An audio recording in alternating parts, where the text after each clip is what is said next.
The Force is supposed to follow rules. It moves through life, it ends with death, and the beings who use it operate inside boundaries the Jedi spent 25,000 years documenting. Most Sith Lords, no matter how powerful, still play inside those boundaries. They were strong, they were dangerous, they were sometimes monstrous, but they were Force users. The three creatures in this video were not. Each of them broke something fundamental about how the Force is supposed to work. One of them broke the rule that the Force ends with death. One of them broke the rule that the Force flows through life. And one of them broke the rule that the Force itself has limits. The galaxy is full of dark side users who pushed against the edges of what the Force allows. But these three did not push against the edges. They walked through them. And what they became on the other side is not something the galaxy ever produced again. What makes their stories worth knowing is that all three started inside the boundary before they crossed it. They were not born monsters, they became monsters, each one in a different way. And each one left a kind of damage in the Force that the Jedi could feel for thousands of years afterward. The first one is the one who refused to die. He first enters the story through the Harbinger incident, after Republic forces diverted to investigate a battle involving a Sith warship near Paragus. They discovered what appeared to be a corpse, broken, battered, and fractured in several places. Aboard the cruiser Harbinger, medical personnel began their examination. Then, the patient broke out of the Kolto tank, rose, and seized control of the ship. What the Republic had found was Darth Sion, a Sith whose connection to the dark side had fused with the mechanics of his own death. His story comes entirely from legends, and what it preserved is not a story of conquest or ambition, but of a body and a will sustained by the dark side long past any natural limit. Every chapter of Sion's existence circles the same territory, the nature of his Force-assisted survival, and the circumstances that led to its end. Chapter 1. The Lord of Pain. The records of Sion's early life do not exist. What remains is only the pattern he left behind. A body that should not have survived under its present conditions, and a mind shaped by the cost of maintaining it. Sion's defining characteristic was his unique regenerative power. He survived wounds that would have killed any other combatant. He was a functioning physical vessel of shattered bones and damaged organs that had been kept together by the Force. He wasn't prone to newer injuries. In fact, each one deepened the one before it. A previously broken limb would fail, then be stabilized by the remaining muscle and dark side energy around it. The experience was progressive. Every scar was a record of a threshold crossed, and Sion accumulated enough of them that the agony became constant, structural, and inseparable from how he moved and how he thought. From this, he earned the title the rest of the galaxy would eventually use, Lord of Pain. Sion sustained his own life through an act of continuous will, channeling the dark side through his suffering to keep his body intact. The moment his determination stopped, his body would follow. It was not a passive Force ability or a trait he was born with. It was a power Sion actively wielded in every moment. The pain was not a side effect, it was the fuel. The power made him effectively unkillable in a conventional fight. Lightsabers, blaster wounds, and Force attacks would land and hurt. But Sion would absorb them all. His body registered each injury, and his mind demanded the dark side to compensate. Sion's early life is not established in KOTOR 2 itself. Later Legends reference material gives him an earlier history as a Sith marauder who fought in the Great Sith War for Exar Kun's Sith Empire. After surviving that conflict, he later became a Sith Lord in the Empire of Darth Revan and Darth Malak, and witnessed its collapse on Korriban. When Darth Traya took him as an apprentice, his body already carried the evidence of decades of accumulated conflict. Traya was a former Jedi. Her goal was the destruction of the Force. Under Traya's influence, Sion's pain and rage were further weaponized into the identity that made him the Lord of Pain. The pain did not weaken him into stillness, it became part of how he fought, endured, and kept moving. By his nature, Sion was a perfect instrument in Traya's agenda. Chapter 2. The Instrument That Would Not Break. Alongside Sion, Traya took another powerful Sith as her apprentice. His name was Darth Nihilus, a Sith Lord consumed by his endless hunger for the Force. Together, they formed the Triumvirate, a Sith power triangle bent on weakening the Jedi Order and testing the Jedi exile Mitra Surik, who Traya believed was central to her plans. The Jedi who survived the Jedi Civil War were scattered, operating without institutional support. Most of them had changed identities, avoided using the Force, and kept no contact with other survivors. These were not easy targets. Even scattered and in hiding, the remaining Jedi still had to be found, cornered, and broken. Sion proved well suited to that work, bringing the hunt the same endurance and ruthless persistence that defined the rest of his existence. The Triumvirate's Jedi campaign had done its work. Traya managed the trio's direction while working towards her own separate and more complicated agenda against the Force. Nihilus operated at a different scale. He consumed the Force from whole populations, draining life from entire inhabited worlds when his hunger demanded it. The events on Malachor V during the Mandalorian Wars had changed something in Nihilus. The mass shadow generator's detonation had created a wound in the Force, and Nihilus had become a wound himself, a void that ate rather than wielded. Sion worked within tighter parameters. Jedi Masters who attempted to regroup found their efforts disrupted before they could take shape. Sion worked the edges of the Order's remnants, eliminating the figures who might have gathered what was left.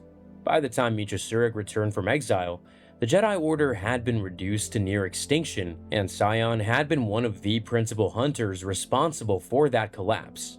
A gathering of Jedi Masters assembled on the planet Qatar, but the Sith learned of it. It didn't take long before Nihilus sensed them. The Sith Lord drained the planet, killing every living thing on the surface along with the Jedi.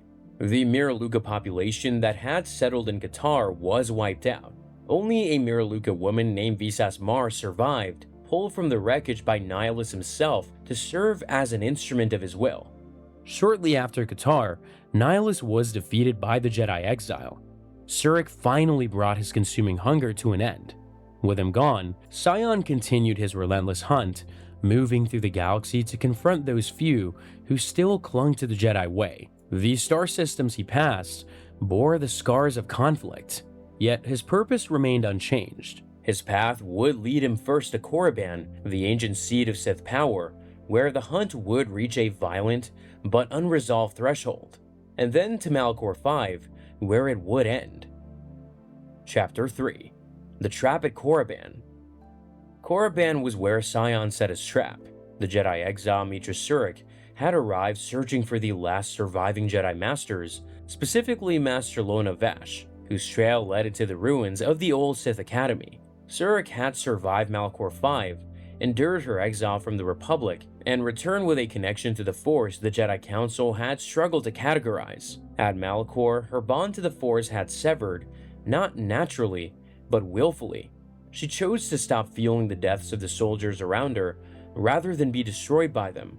The Jedi Council's ruling on her return from the Mandalorian Wars had named her a wound in the Force.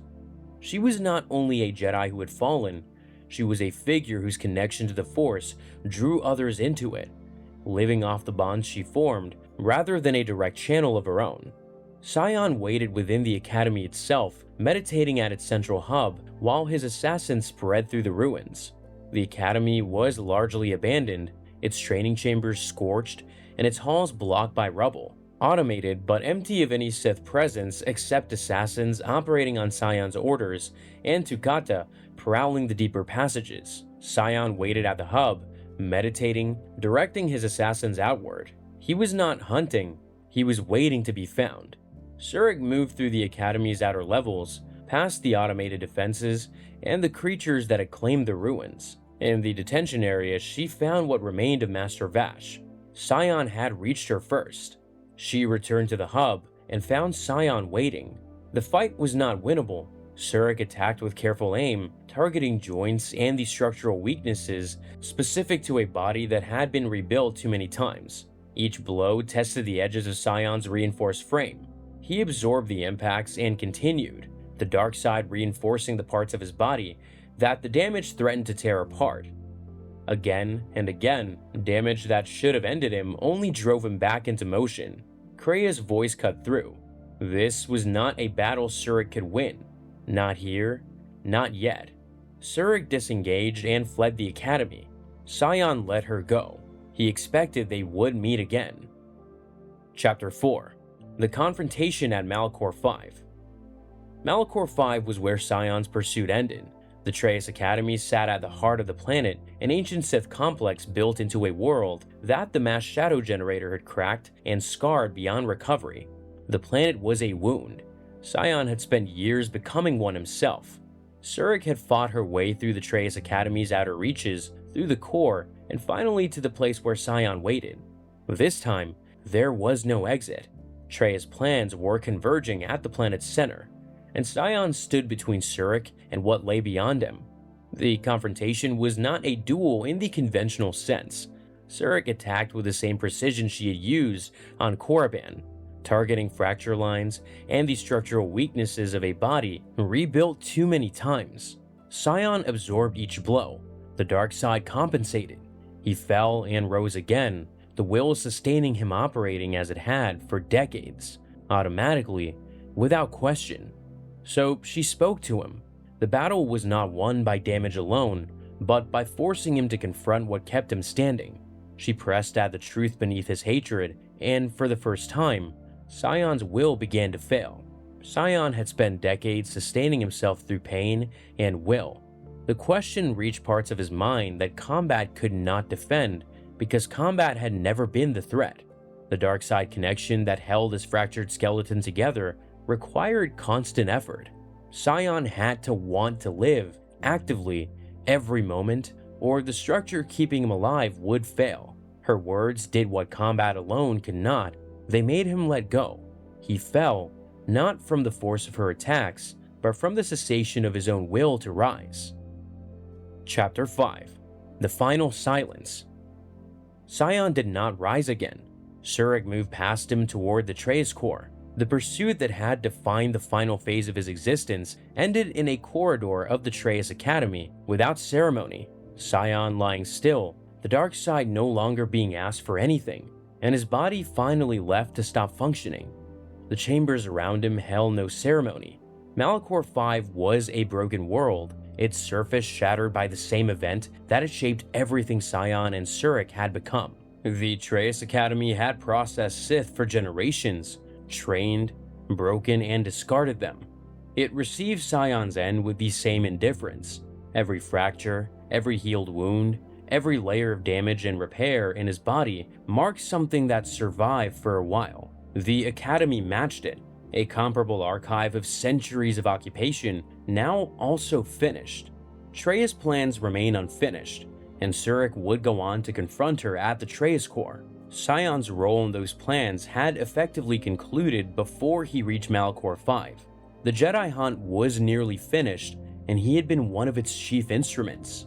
The Lord of Pain died when he stopped insisting on living. That is the only accurate account of what ended him. Everything else, the title, the reputation, the decades of survival, was the consequence of a will that had not yet been asked the right question. Sion's body refused to die because the dark side held it together. The next creature on this list is older than Sion, older than the Sith, and older than the Jedi Order itself. She started out as a mortal woman who served the Force gods of the early galaxy, and what she did when her family forgot to watch her is the reason the Force still has not been able to erase her 100,000 years later. The galaxy was not always governed by Jedi and Sith. Long before the Republic, before lightsabers or temples, a different kind of Force user shaped the cosmos. As chronicled in the book Fate of the Jedi Apocalypse, these beings were called the Ones, and they existed on a plane beyond mortal understanding. The Father served as keeper of the balance, maintaining equilibrium between light and darkness across the galaxy. His children, the Son and the Daughter, embodied the living manifestations of those opposing forces. The son and daughter were not humanoid in any fixed sense. As beings of pure Force energy, they could take any form they desired. Killik historical records, preserved in stone panels for over 100,000 years, depicted them forming from the vapor of a geyser in an ancient world. According to the novel, the son appeared with a beast head and fiendish creatures after drinking from the fount of power. a dark side nexus where strength could be drawn without limit. The daughter manifested with a luminous bird head after swimming in the pool of knowledge, a place where all that is past and all that is to come could be seen. These locations were not merely symbolic. The font of power and pool of knowledge represented tangible nexuses of force energy, forbidden to mortals for reasons that would become devastatingly clear. Between these two extremes sat the throne of balance, upon which the course of the galaxy's future rested. The Ones cultivated civilizations throughout the galaxy in their own image, guiding species and cultures according to the principles only they understood. However, they were not perfect guardians. Balance was maintained through constant intervention, not wisdom or foresight. When civilizations were destroyed, the son and daughter would emerge from seclusion to stop the threat. The Killick panels shows the Ones at the height of their power, engaged in conflicts that shaped the early galaxy. Yet something crucial was missing from these records. The panels depict a father, a son, and a daughter, but there was no mother. The absence of that fourth figure tells a story the Ones tried to erase. Abeloth began her existence as something the Ones were not, mortal. As explained in Fate of the Jedi Apocalypse, she was at least 100,000 years old, but started as a mortal woman who served the celestial family as a caretaker. Her exact origins remain unclear, but her role was unmistakable. She tended to the son and daughter during their formative period, functioning as the maternal presence in a family of otherwise immortal beings. This arrangement created an inherent tragedy. While the father, son, and daughter never aged, Abeloth watched her own mortality advance with each passing year. The inequality became impossible to ignore. She was not a biological mother, but she had fulfilled that role in every meaningful way. The thought of leaving them, of being forgotten while they continued their cosmic work for millennia to come, filled her with desperation. The emotional bond she formed with the son and daughter made the prospect of separation unbearable.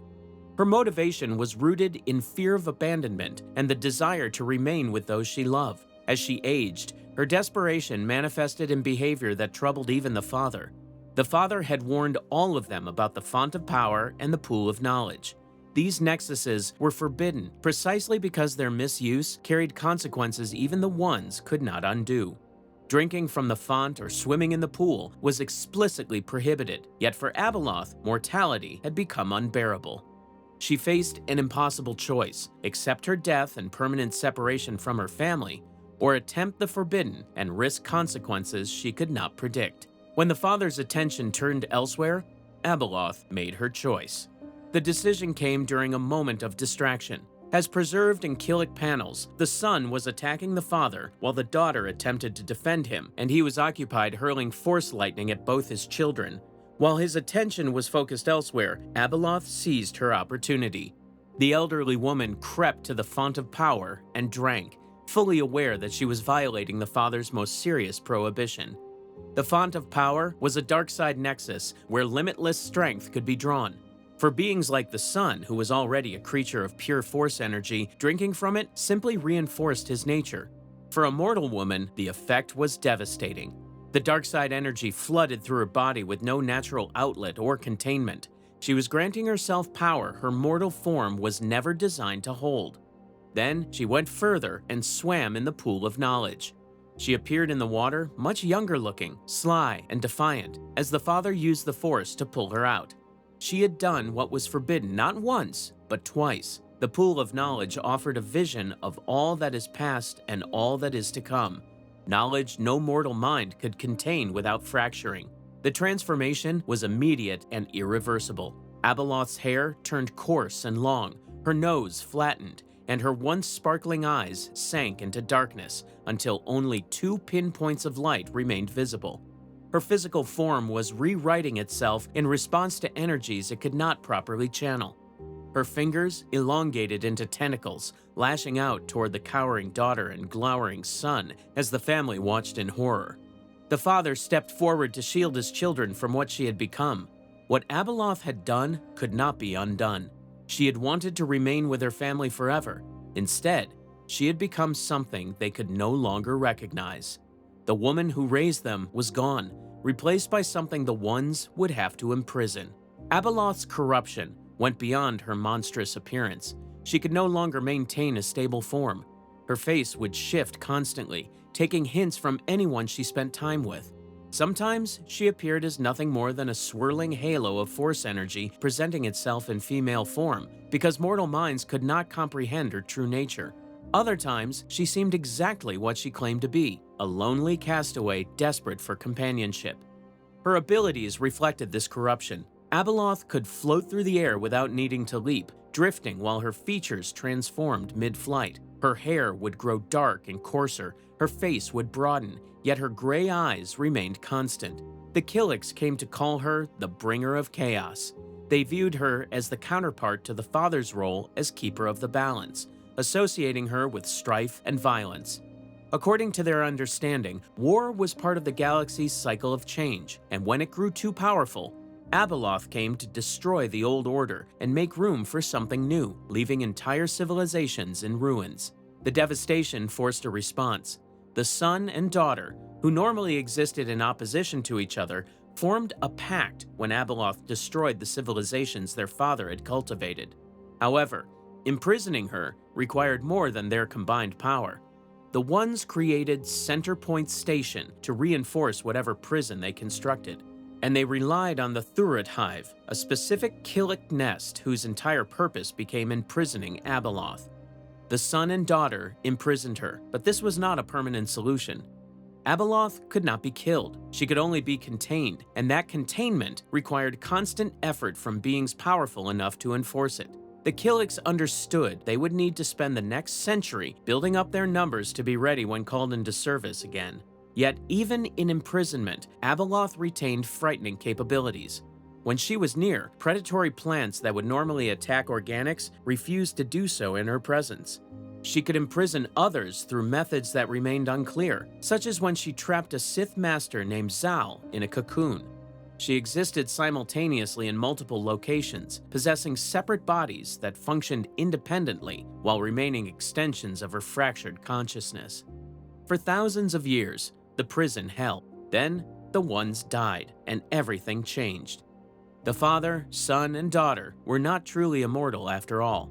During the Clone Wars, Jedi Knight Anakin Skywalker and his master Obi-Wan Kenobi encountered the Ones on their world of Mortis. As Luke Skywalker would later recount in Fate of the Jedi Apocalypse, the father was dying, and he recognized something in Anakin, a potential balance that might allow him to take the father's place as Keeper of the Balance. He asked Anakin to assume his role and maintain equilibrium between the son and daughter. When Anakin refused to take the father's place, the son and daughter went to war over who would replace him. The conflict escalated until all three Ones were slain, and their world died with them. Anakin's refusal had set off a terrible chain of events. With the Ones dead, the carefully maintained prison began to fail. Center Point Station remained, but without the Ones to guide the containment, Abeloth's bonds weakened. Then came the final blow that shattered her prison completely. During the war against Sith Lord Darth Nihilus, Center Point Station was destroyed. Jacen Solo had become Darth Nihilus in his drive to change the vision he had seen, and his actions during the Second Civil War led directly to Center Point's destruction. Without the station's reinforcement, the last restraint on Abeloth's prison broke.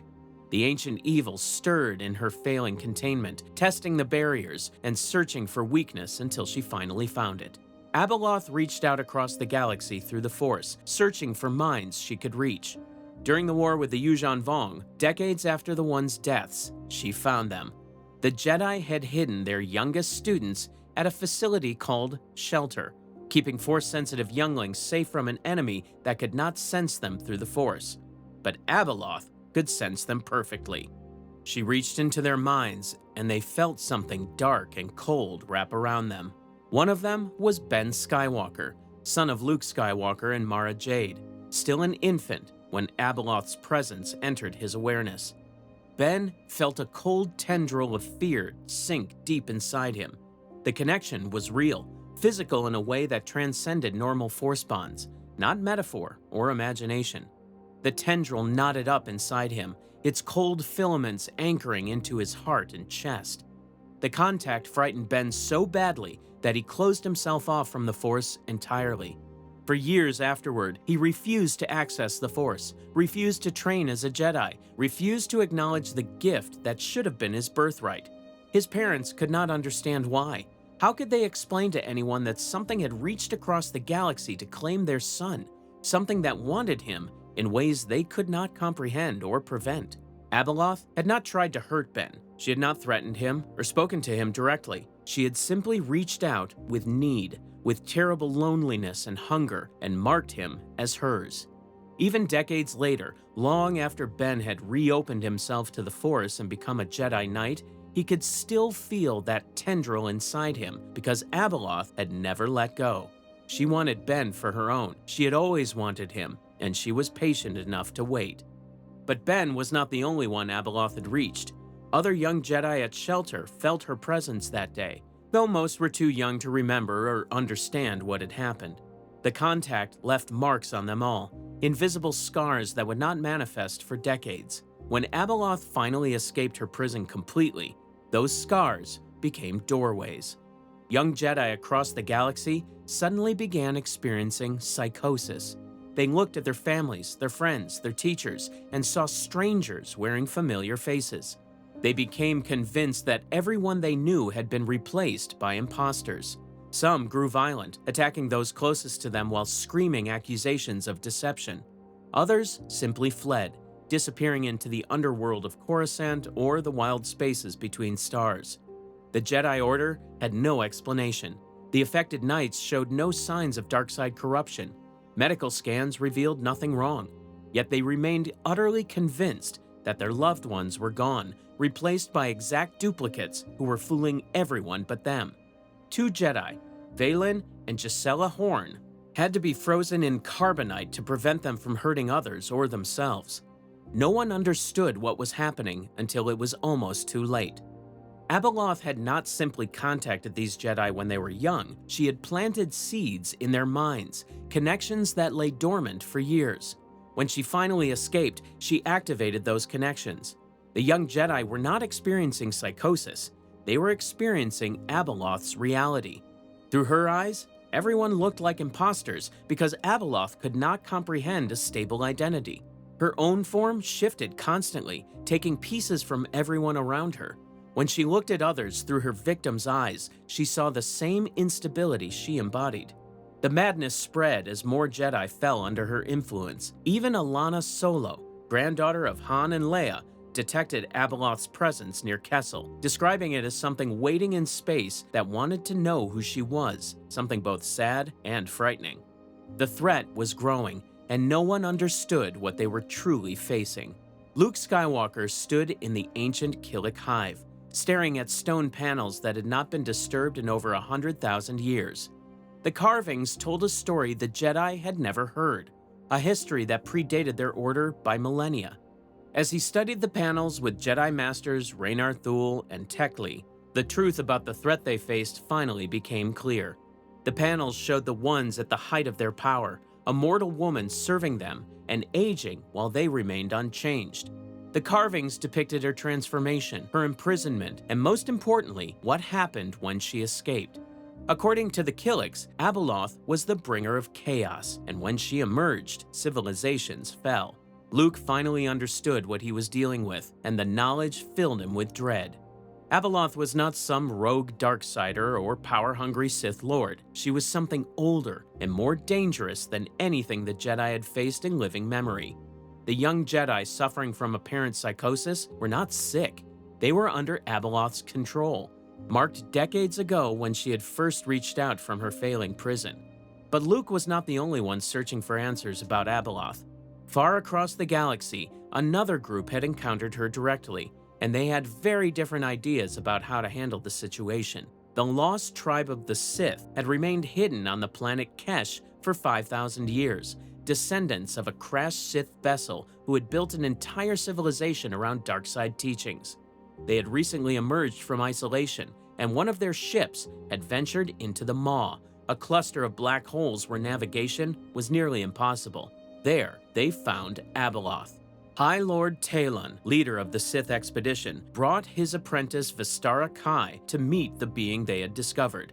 Vistara encountered Abeloth on a jungle planet near the Maw, and what she experienced defied explanation. The Sith were dying at an alarming rate. Those who interacted directly with Abeloth often did not survive, and even those who simply stayed near her for extended periods began to show signs of mental deterioration. Abeloth was not a tool they could control. She was a threat to Sith and Jedi alike. Talon contacted Luke Skywalker with a proposal. Despite thousands of years of enmity and blood spilled between their orders since the first schism, he suggested they work together. The Jedi and Sith wanted the same thing, to stop Abeloth before she could spread her influence further. Both had already lost people to her power. Continuing to work separately would only get more of them killed. Luke listened to the proposal in his quarters above the Jade Shadow, his son Ben standing beside him. The idea of working with Sith was almost inconceivable. The Sith had manipulated galactic politics, orchestrated wars, and betrayed every ally they had ever claimed. Trusting them seemed like inviting disaster. But Ben surprised his father by speaking in favor of the alliance. He had worked with Vistara before on Dathomir, and that cooperation had saved Luke's life. The Lost Tribe's Sith were different from the Sith of old. They came from an entire civilization built on Sith teachings, which meant that they had learned how to cooperate instead of constantly betraying each other. Vistara had already proved such cooperation was possible, Ben argued. Luke made his decision, knowing it might be the most controversial choice of his career as Grand Master. Luke acknowledged they had one common goal, and that it would be better to work together rather than to get in each other's way. However, he made it clear that he would be expecting treachery at every turn, reminding Talon that few enmities were more ancient than that of Sith and Jedi. Talon accepted the terms with what sounded like genuine respect. This alliance, he acknowledged, had not seen since the galaxy was new. They would work together to confront Abeloth, and afterward, they would see where they stood. The terms were simple. Luke would keep Vistara aboard the Jade Shadow as insurance against Sith betrayal, while the Sith fleet would accompany Luke's forces to Abeloth's location. Vistara's father, Gavar Kai, was not pleased with this arrangement. His daughter had become a hostage, regardless of what diplomatic language they used. But he accepted Luke's logic. If their positions were reversed, if Ben were aboard a Sith ship, Luke would want to keep him there as insurance too. It was a shrewd move, one that revealed Luke Skywalker understood how Sith thought. The alliance formed, but tensions ran high. Jedi and Sith vessels traveled together through hyperspace, each side watching the other for signs of treachery. Every communication was carefully worded. Every maneuver was scrutinized for hidden meaning. The Jedi had to be ready for betrayal at any moment, while the Sith had to prove they were serious about cooperation. Luke shared his findings from Sinkhole Station with Talon, information he would never normally give to a Sith. But if they were going to fight Abeloth effectively, both sides needed to know what they were facing. Luke had visited Sinkhole Station before, an ancient space station in the Maw connected to the Ones. He believed they would find more information there that could help them understand Abeloth's nature and weaknesses. The combined fleet entered the Maw, navigating the deadly gravitational forces that could tear ships apart if they strayed from safe routes. The twin black holes ahead looked uncomfortably like eyes watching them approach. Luke's son Ben piloted the Jade Shadow through the hazards with growing confidence. He had done this before, and Luke trusted him completely. Communication was spotty in the Maw. The Rockhound, a massive vessel, hovered over the smaller ships like a protective guardian, ready to latch onto any vessel that showed signs of drifting into the black hole. Or, as Luke privately told Lando Calrissian, ready to intercept any ship that showed hostile intent. The most unlikely alliance in galactic history was about to face its first real test. As they drew closer to Abeloth's world, Luke gathered his team to discuss strategy. He explained that his goal was not to destroy Abeloth, but to understand her and reason with her. He wanted to make her comprehend what she was doing, if that remained possible. Killing a sentient being should always be a last resort, and her death might mean the young Jedi under her control would never be released. The Sith listened to this plan with barely concealed skepticism, having come to eliminate a threat rather than negotiate with it. But they held their objections, at least for now. Talon had agreed to follow Luke's lead on this mission, though everyone knew the agreement would last only as long as it served Sith interests. What they did not know was that Abeloth had already infiltrated both governments. While the Jedi and Sith searched for her, Abeloth had quietly inserted herself into the Galactic Alliance's highest office. She had assumed the identity of Chief of State Rokari Kem, a blue-skinned Jessar female who now wielded political power on Coruscant. Through this position, she covertly aided the Lost Tribe's influence over the government, sowing chaos even as Jedi and Sith hunted her elsewhere. But that was not her only disguise. Abeloth had also spread her influence to the Imperial Remnant under another alias, Admiral Lydia Pergorsky. She allied with former Chief of State Natasi Dalla to spark conflict with the head of state Jagged Fel, further destabilizing the galaxy's leadership. Abeloth preyed on connections and relationships, exploiting them with cruel precision. She specifically targeted people from Luke Skywalker's past, possessing those he had once cared for. She took over Akana Norend, a Falanasi leader Luke had once been romantically involved with. Luke traveled to Piter to investigate, only to discover Abeloth had used Akana to manipulate the Falanasi into protecting her. Later, she manifested using the body of Callista Ming, another woman Luke had loved.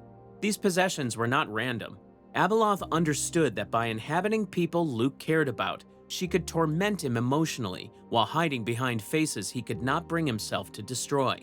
Luke managed to defeat Abeloth in those forms, freeing his friends, but her essence always escaped to a new vessel. Even High Lord Talon was not immune to her corruption.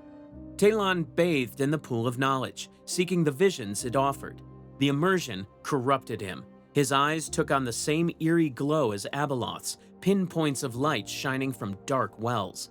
The pool had granted him terrible knowledge, but the price was his sanity. He began to transform into something else, something that served Abeloth rather than the Sith.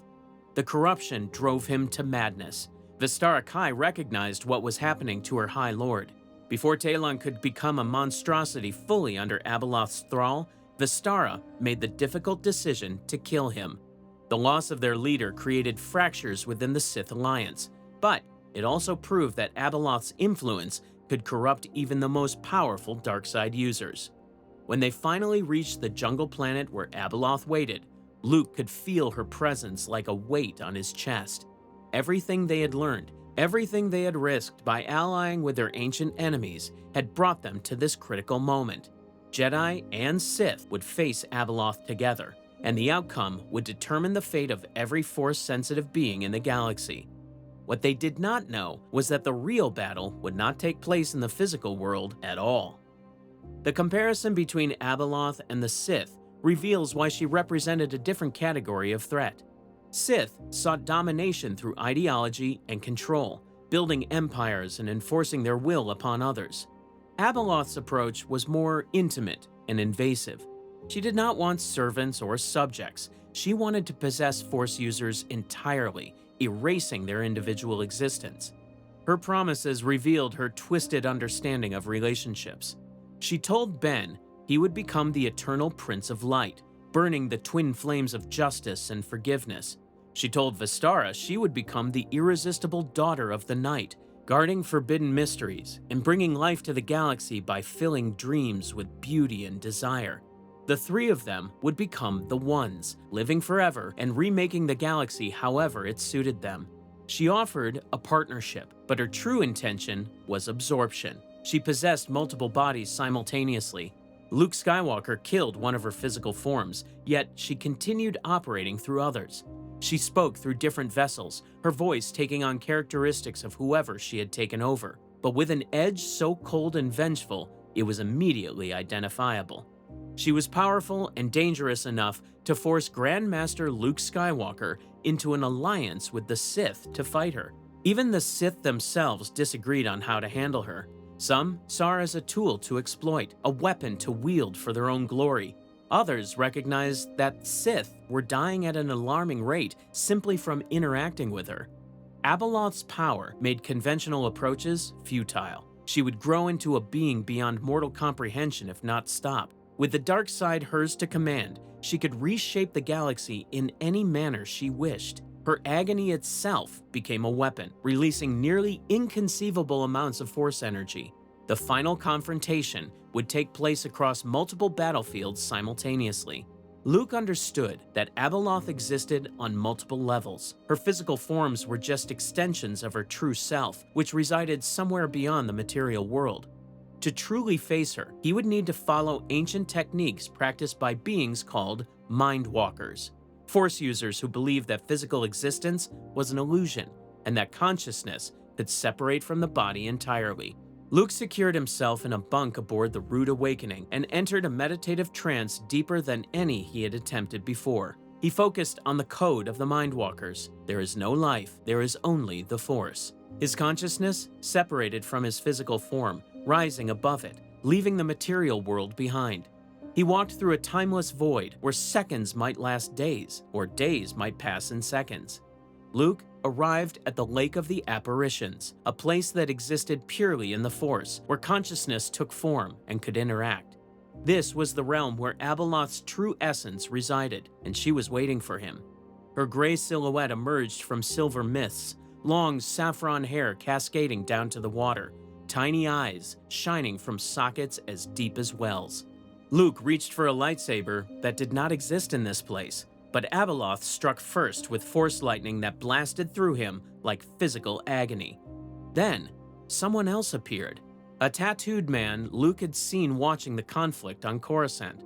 The stranger was Sith, but not from the Lost Tribe. His face bore permanent ink markings that the Lost Tribe would never use, and his manner was harder, more ancient.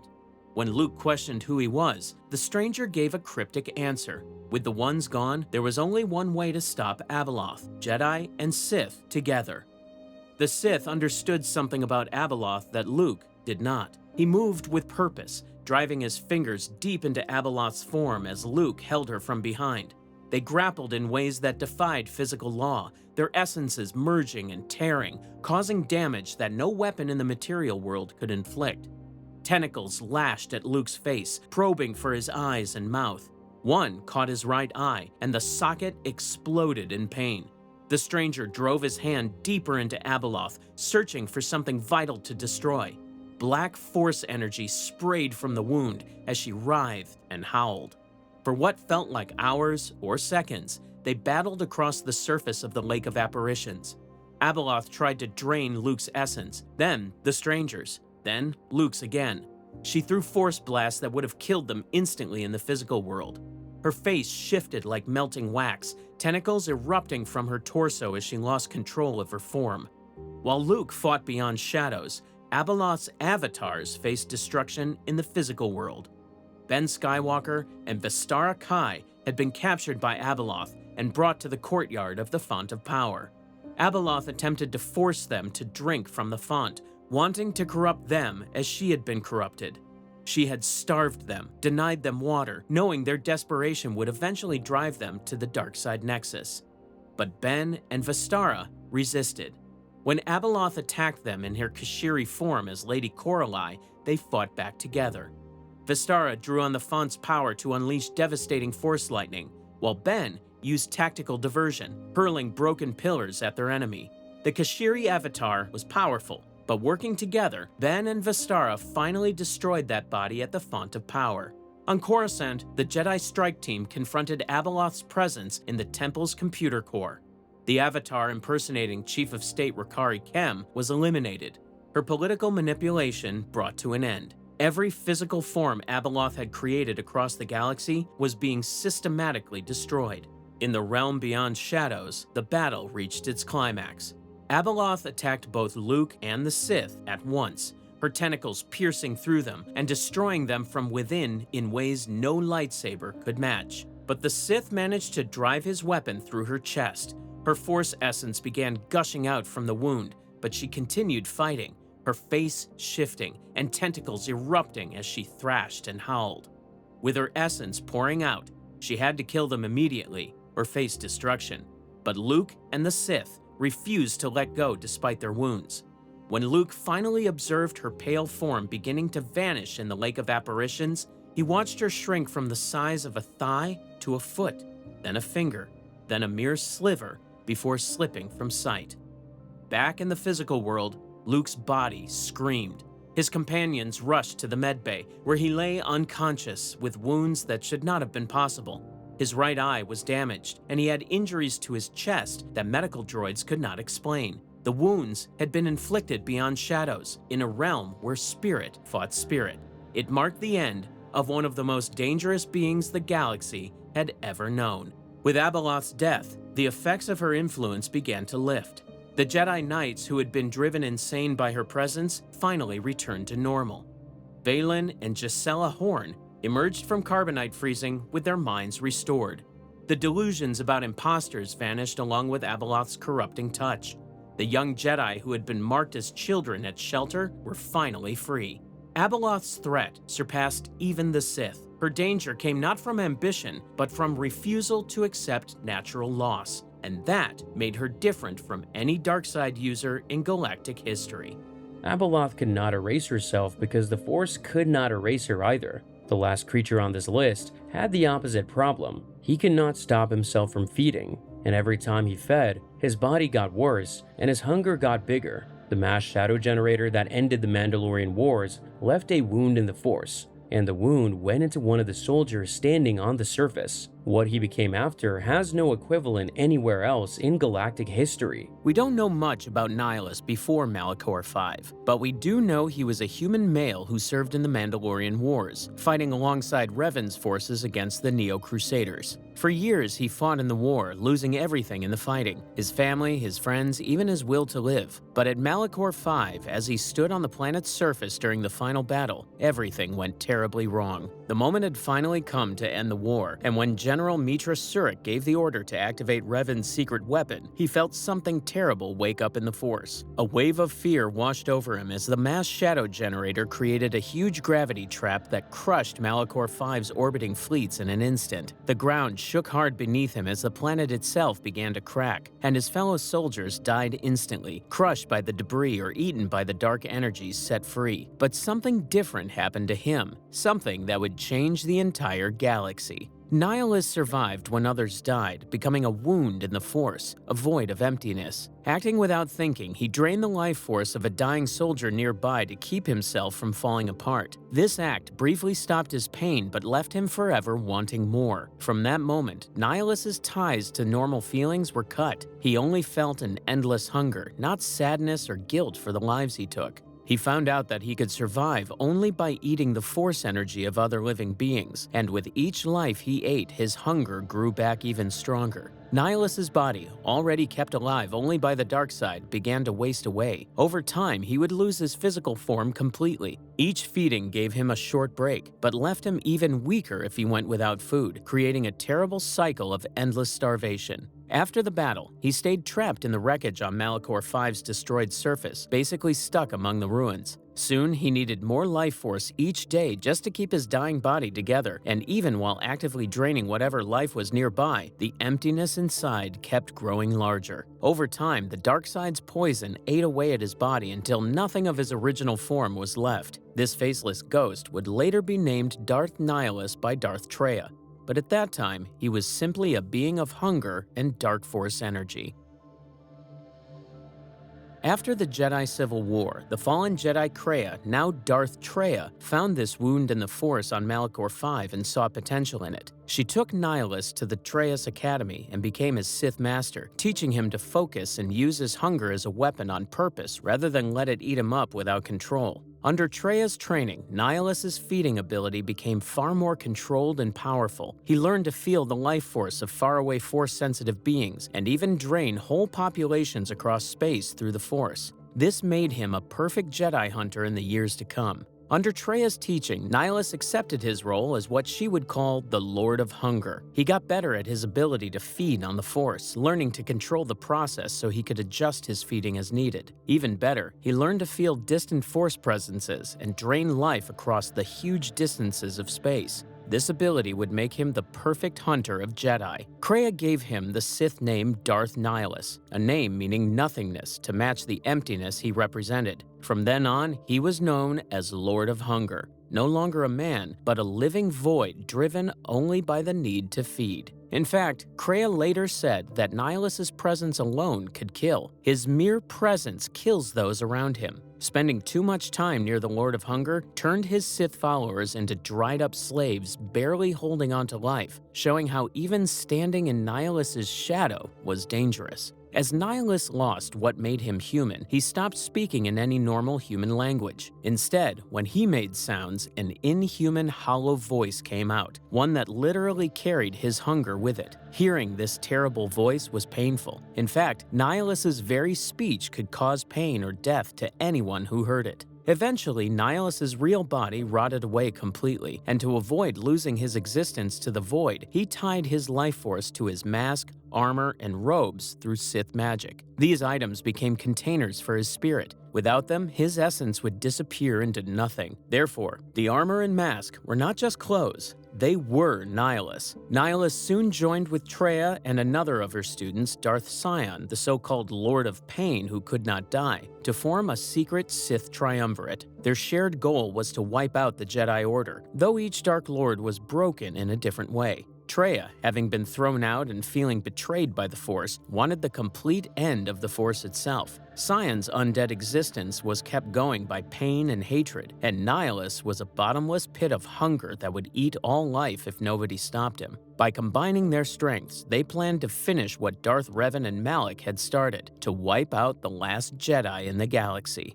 In practice, the Triumvirate's methods worked well together. Sion's Sith assassins hunted and murdered lone Jedi in hiding, while Nihilus worked as a living doomsday weapon. If the Jedi tried to gather or rebuild, he would feel that concentration of life in the Force and eat the entire gathering at once. This meant any world hosting a Jedi meeting became Nihilus's target for destruction. The surviving Jedi learned that even being in the same place was dangerous, forcing them to stay scattered and hidden. Alone, they were far easier targets for Sion's agents. But the alliance didn't last. In 3955 BBY, Nihilus and Sion got tired of Treia's leadership. They attacked their master in the Treia's core. Nihilus slammed her against the platform with the Force, and Sion beat her until she couldn't fight back anymore. Together, the two Sith drained Treia's connection to the Force, cutting off her abilities. Darth Treia was defeated and thrown out, left for dead by her backstabbing students.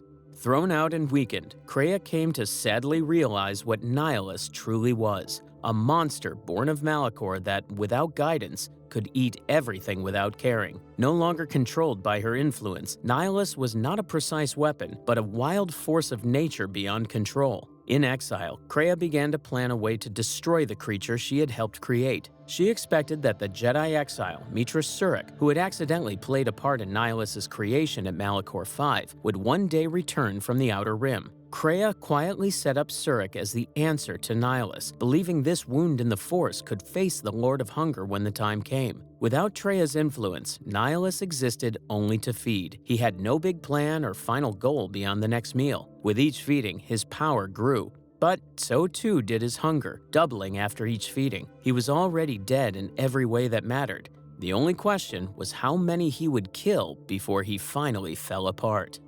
The consumption of Katar.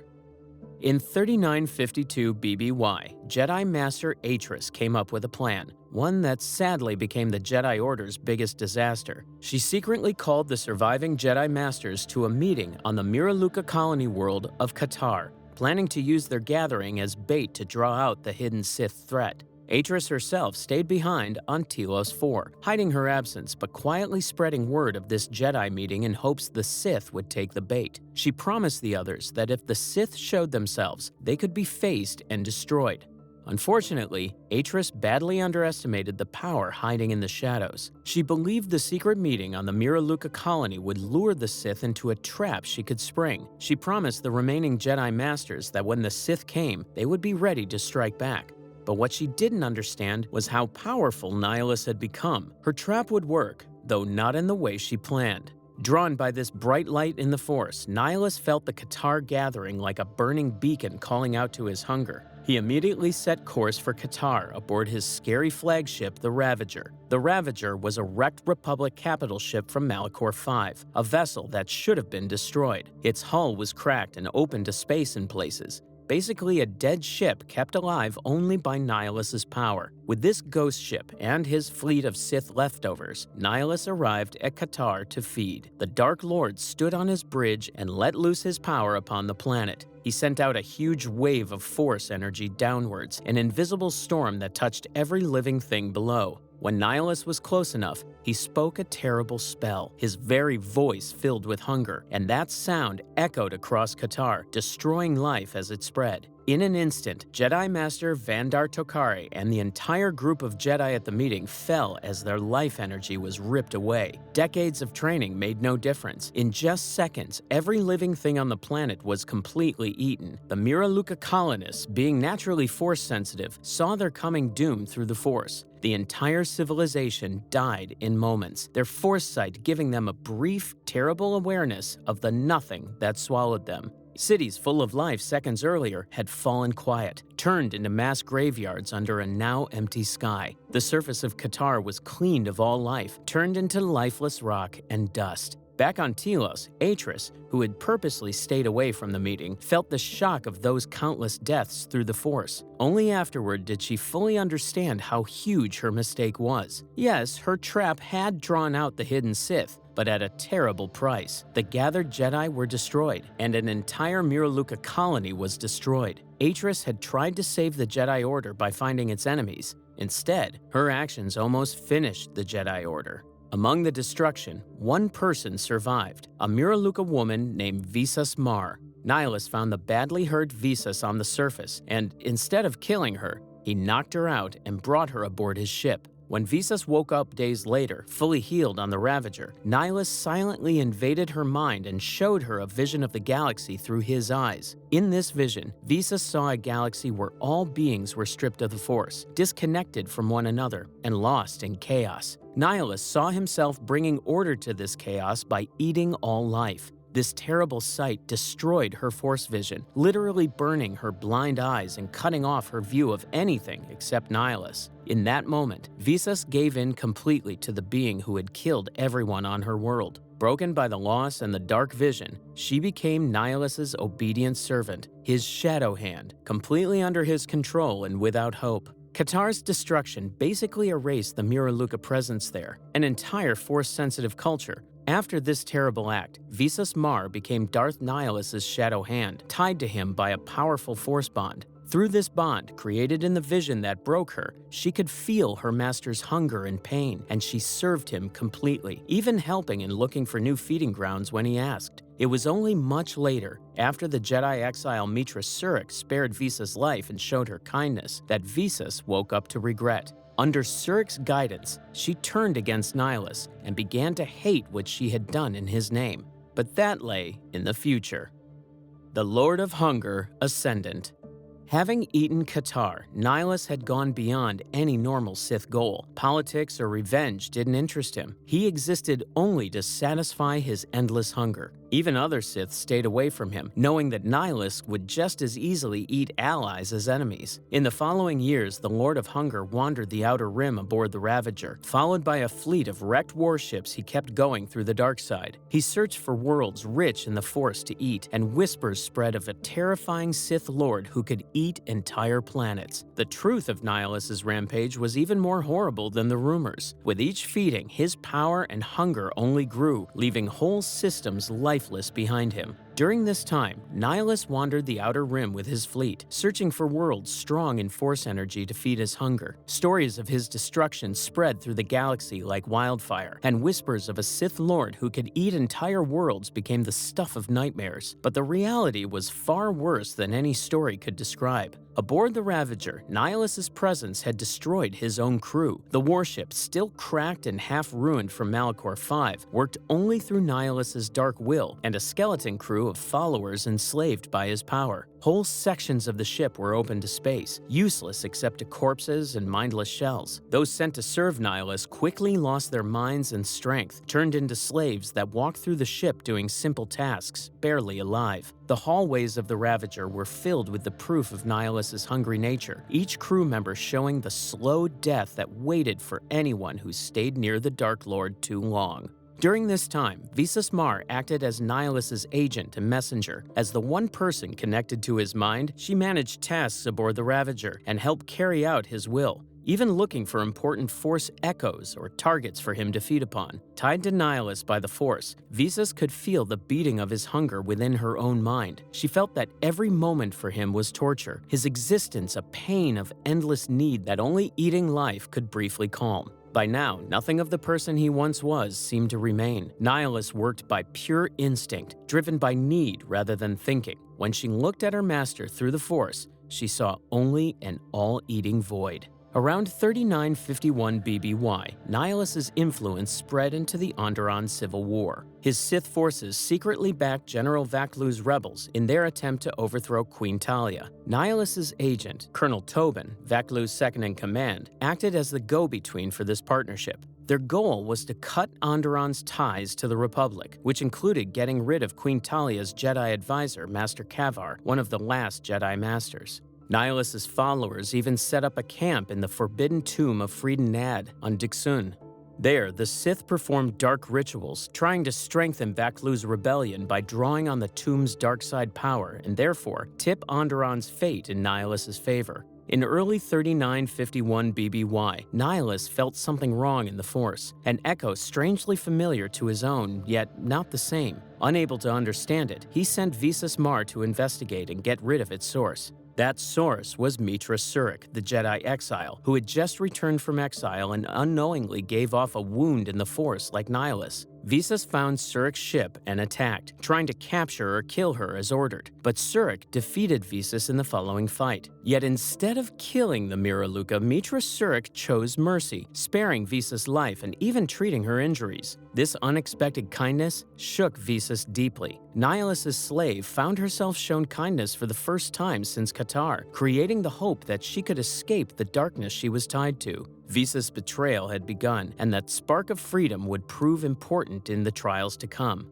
After Vaklu's defeat, Colonel Tobin, hurt and desperate, ran to Darth Nihilus. Taking Krea's trick, Tobin told Nihilus that a secret academy of Jedi was gathered on Telos 4, unknowingly delivering the bait Krea had planned. This false rumor of many Jedi on Telos instantly caught Nihilus's attention. The bait was set, and Nihilus moved to feed. By this stage, Darth Sion himself stayed away from Nihilus. He knew too well that Nihilus's careless hunger could just as easily eat a Sith ally as any Jedi. In truth, the Sith triumvirate had broken apart in all but name. Sion continued his campaign of terror with elite assassins, picking off Jedi survivors one by one, while Nihilus searched the stars for entire worlds to eat. The two Sith Lords rarely talked now, each following their own path. What remained of the triumvirate was simply two dark beings with different methods of reaching the same dark goal. Without Treya's influence, Nihilus existed only to feed. He had no big plan or final goal beyond the next meal. With each feeding, his power grew, but so too did his hunger, becoming harder to satisfy after every feeding. By 3951 BBY, only a handful of Jedi were even left alive. Masters like Zez Kael, Vrook Lamar, Kavar, and Atris, who had not gone to Qatar, were among the few survivors,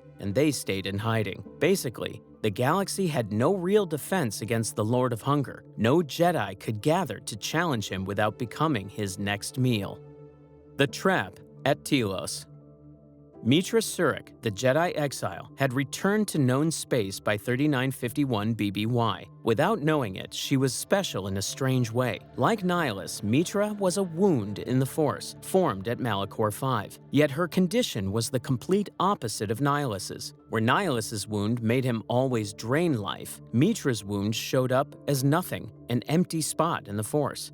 She survived Malachor 5 by cutting her connection to the Force, making herself empty to its touch. This meant that where Nihilus always ate life to survive, Mitra Surik was an empty space that could not be eaten or filled. In simple terms, the exile's very nature made her the perfect weapon against the Lord of Hunger. This Telos trap was the final piece of Krea's long game. By using Colonel Tobin's false report, Krea tricked Nihilus with the promise of a hidden Jedi Academy on Telos 4. However, the truth was different. Telos had no Jedi gathering at all. Only Atris lived there, and she had fallen from the Jedi path and collected Sith artifacts. Still, Nihilus believed the lie completely. Thinking a great feast of Jedi awaited him, he flew towards Telos with the Ravager, expecting a rich meal of Force energy that didn't really exist. Mitra Surik knew Nihilus would attack, so she set up her own trap at Telos. She got both the Republic Navy and the Mandalorians to work together for defense. Admiral Carth Onasi brought the Republic fleet, and Mandalore the Preserver, leader of the Mandalorians, brought his warriors to help. They all knew that normal fighting alone would not stop Nihilus. After all, how do you fight someone who can eat whole planets? As a result, while their fleets fought Nihilus's escort ships in space, Surik and her allies got ready for the real plan. They would sneak onto Nihilus's own ship. The plan was to get on the Ravager and blow it up from the inside, and fight Nihilus face to face, while the space battle kept his forces busy outside. When Nihilus's Ravager reached Telos, a huge space battle started above the planet. Republic warships shot at Nihilus's Sith vessels, and Mandalorian fighters attacked the Ravager's guns directly. Space was filled with laser fire and explosions, but this battle was really just to distract Nihilus. Using this cover, Mitra Surik led a small team that sneaked onto the Ravager. This strike team had 3 people: Surik herself, Mandalore, who was really Canderous Ordo, and Visas Mar, who had now turned against her old master to help Surik. These 3 people carried the galaxy's only hope of beating Nihilus. They had 2 jobs on the Ravager: plant bombs to blow up the ship and fight Nihilus on the bridge. Walking through the broken hallways, Surik's team fought groups of Nihilus's slave soldiers. The ship itself seemed to cry out from Nihilus's dark power, its hallways dark and frightening. They fought brain-dead Sith soldiers at every corner. These walking corpses were Nihilus's newest victims, still doing his commands but with no minds left of their own. The strike team kept moving toward where the Dark Lord waited. Visas knew the Ravager's hallways well, so she led her friends through the ship's twisted paths. As they moved forward, she could feel Nihilus learning about the intruders on his ship. The dark side pushed down on them like a heavy weight. The whole ship was full of Nihilus's evil power. Then, Visas felt something she didn't expect. Through the force bond connecting her to Nihilus, she felt him getting confused. Nihilus's hunger had found the boarding team, but he could not see Mitra Surik properly. To Nihilus's force powers, the exile was something wrong, an empty space in the force, something he couldn't see or eat. This blind spot in what Nihilus could see would lead to his defeat. The death of emptiness. On the bridge, they found Darth Nihilus waiting for them.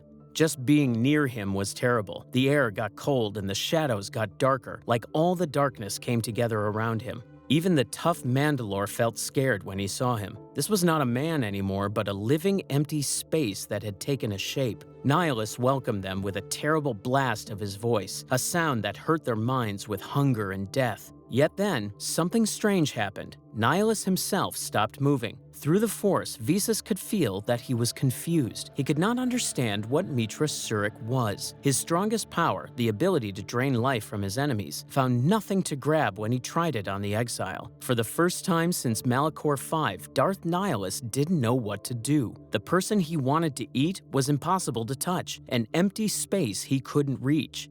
And so, the Lord of Hunger stopped to think. The shock of his failure made the Sith Lord freeze, unable to believe that for once, his hunger couldn't touch what he wanted to eat. Since his main power didn't work, Nihilus had to try other attacks. He threw force energy at her, sent waves of darkness, tried everything to beat the exile. However, Mitra Surik stayed strong, fighting Nihilus with her lightsaber instead. Unlike all of Nihilus's other victims, Surik couldn't be beaten by his one special power. This fight had to be won with regular fighting. And when they fought with lightsabers, Nihilus's problems became clear. He wasn't used to fighting someone he couldn't drain strength from, so the exile's careful lightsaber attacks began to push him back. Every hit she landed made Nihilus weaker because he couldn't steal life energy to make himself stronger again. The Dark Lord had used his draining power for so long that, without it, he was losing to the skilled and brave Jedi exile. At one key moment, Nihilus threw Mitra Surik backwards with the Force, almost winning the fight. When Visas saw her friend in danger, she bravely jumped between them. She offered her own life to Nihilus in exchange for sparing Mitra Surik. At the same time, Mandalore ran forward, shooting his blaster and hitting the confused Sith Lord. While Nihilus was still stunned from the broken bond and hurt from Mandalore's attack, he couldn't defend himself. The exile got back up quickly, and together, Mitra Surik, Visas, and Mandalore attacked all at once, finally bringing Darth Nihilus down while he was weak. Darth Nihilus could barely stand now, yet he tried one more time to use his power. Unfortunately, there was nothing left for him to use. All his energy was gone, and there was no life around for him to eat.